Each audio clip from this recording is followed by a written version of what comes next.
Bienvenue, mesdames, messieurs, sur Cam News 24 IDFM en direct de Garoua à cette édition d'information de la mi-journée.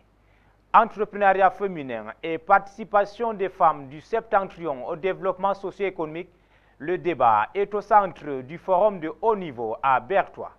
Objectif, mettre en lumière le potentiel exceptionnel des femmes dans le paysage économique camerounais. Voilà pour les titres.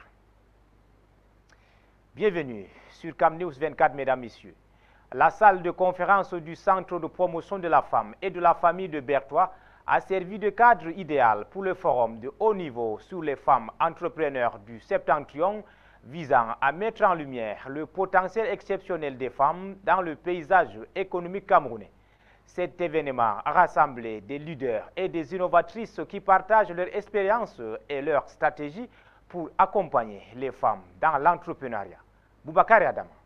La salle de conférence du CPF de Bertois a servi de cadre pour accueillir le forum de haut niveau sur les femmes entrepreneurs du septentrion.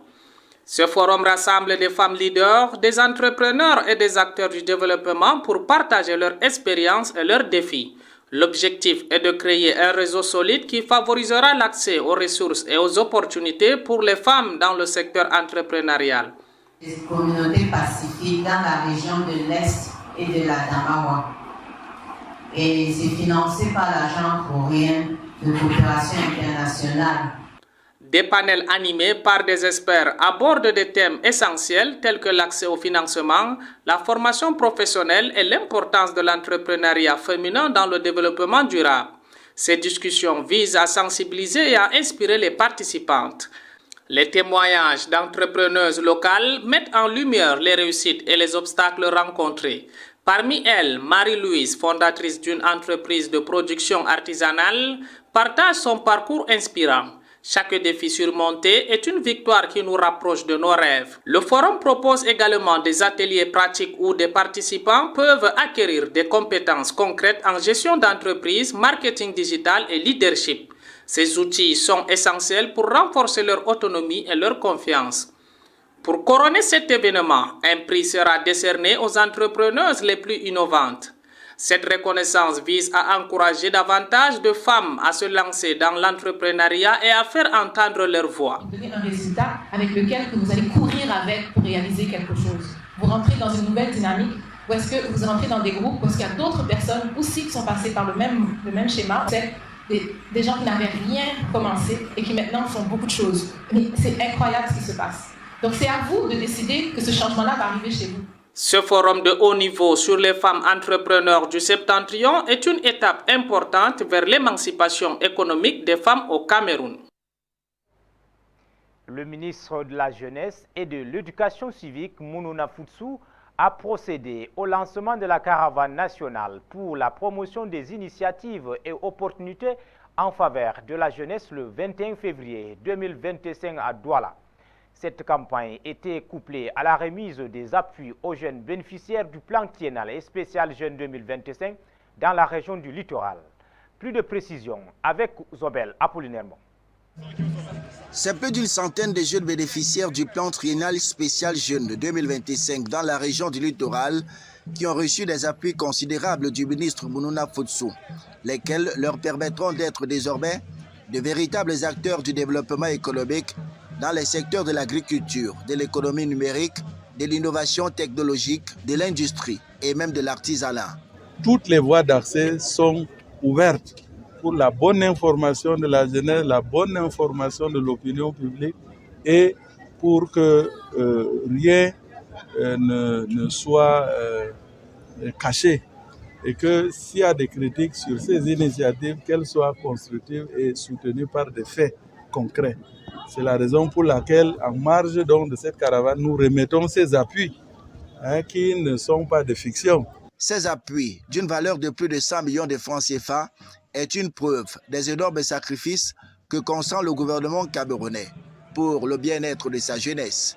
Comme leurs camarades qui sont déjà opérationnels sur le terrain, les bénéficiaires du plan triennal spécial Jeunes 2025 ont prêté serment de ne pas trahir la confiance placée en eux par le gouvernement camerounais. Être des modèles, des ambassadeurs du plan triennal spécial Jeunes auprès de nos pairs.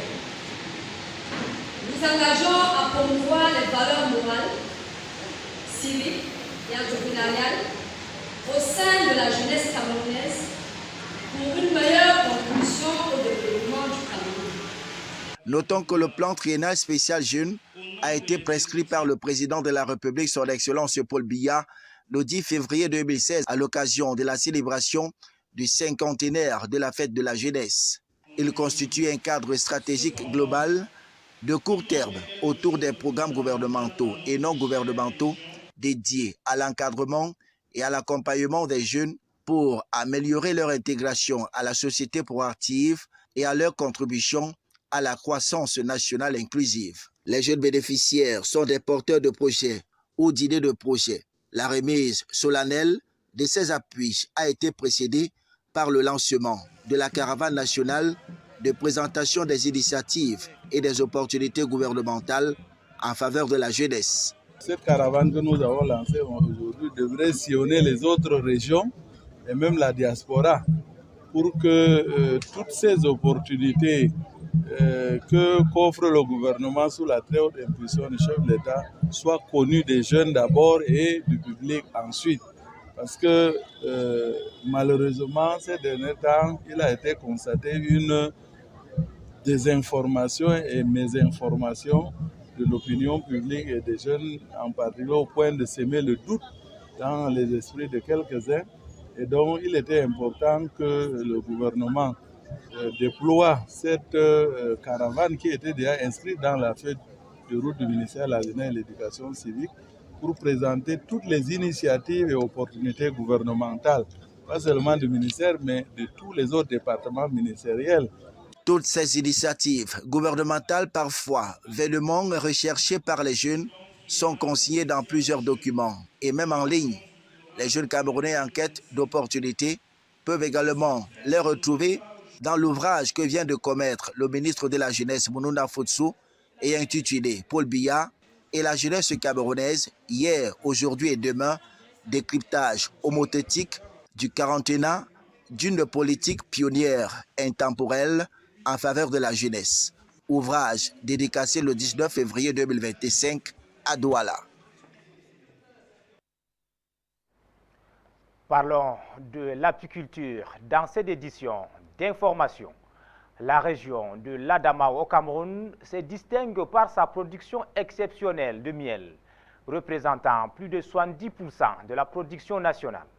Cependant, les apiculteurs locaux font face à des défis majeurs qui menacent leur activité. Découvrons l'engagement et la passion de ces producteurs dans un environnement en constante évolution avec Boubacar Adama. La région de l'Adamawa au Cameroun produit plus de 70% du miel du pays, a déclaré le projet de développement de l'élevage en abrégé PRODEL financé par la Banque mondiale. Mais derrière cette belle réussite se cachent des défis majeurs pour les apiculteurs locaux.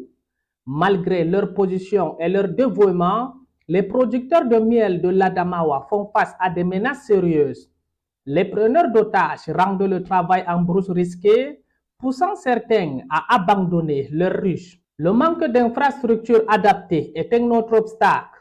Les apiculteurs manquent de local clos pour effectuer leur production et de matériel approprié pour traiter le miel. En plus de cela, l'absence d'un marché structuré complique la vente du miel.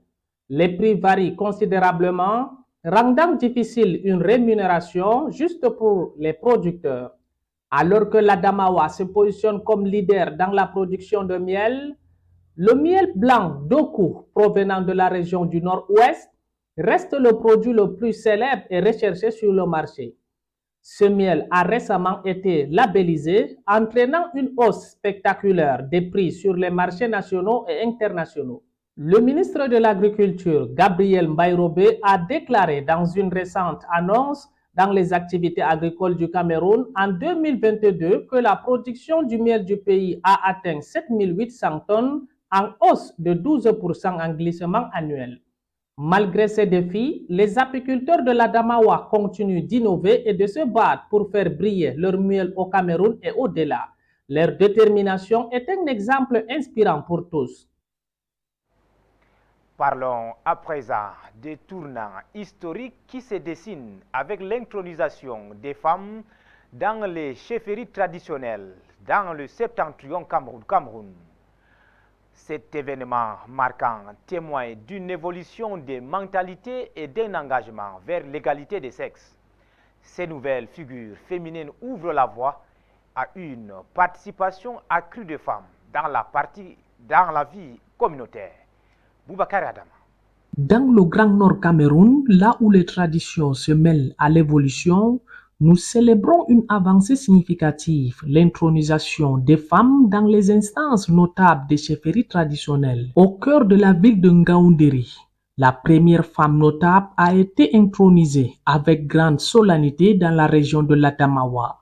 Son intronisation témoigne d'une confiance renouvelée envers le Lamido et marque un tournant dans les coutumes ancestrales. Que prend Sa Majesté le Lamido restera gravé dans les annales comme tournant historique au Cameroun. Empreinte de respect et de tradition, a vu la communauté se rassembler pour accueillir cette pionnière. Les notables vêtus de leur habit traditionnel ont témoigné de leur soutien et de leur reconnaissance envers cette nouvelle figure féminine. Je suis le garant du bien-être de la population. Et je ne peux pas dire que je suis garant du bien-être de la population en excluant, en faisant des parias, bagnes serrées, en mauvaise posture, si nous devons nous occuper que des hommes. Dans la ville de Thiéboua, dans le département de la Benue, région du Nord, une autre dame vient d'être intronisée dans le rang des notables. En prêtant serment devant les notables et les dignitaires, elle fait désormais partie intégrante des instances décisionnelles. Il stipule égalité entre les sexes. Et Sa Majesté le Lamido de Thiéboua vous a démontré à travers cette intronisation que les femmes représentent une importance capitale dans notre communauté. Il a intronisé Gimbia. Son ascension au rang de notable souligne l'importance croissante accordée aux femmes dans les chefferies. Ces innovations sont le reflet d'un changement positif qui offre aux femmes l'égalité des chances au Cameroun. Dans une région où l'éducation des jeunes filles reste encore un défi majeur, ces intronisations sont porteuses d'espoir. Elles montrent que les femmes peuvent influencer les décisions et contribuer activement à la vie communautaire. Nous ne pouvons que dire bon vent à ces valeureuses femmes. En sport, c'est un nouveau départ à la Fédération camerounaise de handball. Les membres du conseil d'administration étaient en conclave à Yaoundé dimanche dernier afin de cogiter sur l'avenir de cette discipline. Ali Jida et Michel Ateba nous font le point de cette réunion. Réunis à Yaoundé le 23 février 2025, les membres du conseil d'administration de la Fédération camerounaise de handball ont pris d'importantes décisions. Il s'agissait pour nous de réorganiser les équipes nationales du Cameroun, toutes catégories confondues. La situation du championnat national de handball a été aussi abordée. Nous avons planché sur une forme de championnat qui voudrait que ce soit un championnat régional ou interrégional. Et après, on va organiser les play-offs. Je pense que ce qui a déjà été annoncé, c'est des play-offs à Douala, à Japoma. La question liée au texte de la fédération n'a pas échappé aux membres du conseil d'administration. Aujourd'hui, lorsque vous prenez le statut de la fédération et que vous voyez qu'il n'y a pas de règle de quorum, ça doit embêter tout le monde. Donc deux personnes peuvent s'asseoir et puis décider du sort de la fédération. D'ailleurs, à ce sujet, les membres renouvellent l'autorisation au bureau exécutif de mettre sur pied une commission de lecture des statuts, de proposer un projet de règlement général de code éthique et de règlement intérieur. Reste maintenant attendue la date de démarrage du championnat national saison 2025. Voilà, mesdames, messieurs. C'est sous cette note de la Fédération camerounaise de handball que nous mettons un terme à cette édition d'information de la mi-journée sur CamNews 24 IDFM en direct de Garoua. Merci de nous avoir regardés. Nous vous donnons rendez-vous dès qu'il sera 20 h.